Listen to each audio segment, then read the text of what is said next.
Hello everyone, welcome back to one more mini blog. కేపీహెచ్బిలో 4:45కి start అయితే 6కి వచ్చామన్నమాట కాచిగూడ రైల్వే స్టేషన్కి. అండ్ మా టైమింగ్ వచ్చి 6:40కి ట్రైన్ స్టార్ట్ అవుతుంది.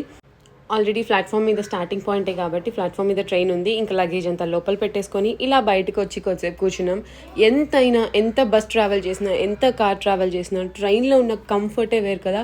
ట్రైన్ జర్నీస్ అంత బాగుంటాయి. విత్ ఫ్యామిలీ అంటే అసలు ఇంకా నెక్స్ట్ లెవెల్. మీరేమంటారు? సో మీకు ట్రైన్ జర్నీస్ ఇష్టం అయితే ప్లీజ్ ఈ వీడియోని లైక్ చేయండి. సో బెడ్స్ వేసేసామన్నమాట 10 o'clock కల్లా. చిన్నోని బెడ్స్ మీద కూర్చోబెట్టాం. వాడేమో ఫుల్ ఆడుకుంటున్నాడు. సో మేము 6 members 2 kids కాబట్టి 6 membersకి బెడ్స్ ఎదురుగానే వచ్చాయి. అదొక కంఫర్ట్. సో నా బెడ్ అయితే లాస్ట్ బెడ్ ఇచ్చారండి. పిల్లలు ఇద్దరు కూడా నాతోనే పడుకుంటా అన్నారు. అండ్ నాకే చాలా భయం వేసింది పైకి ఎక్కడానికి. ఫస్ట్ టైం ఎక్కాను నేను. అసలు ట్రైన్ జర్నీసే చాలా రేర్గా జరుగుతుంటాయి కదా. Please like, share and subscribe. Thank you so much for watching.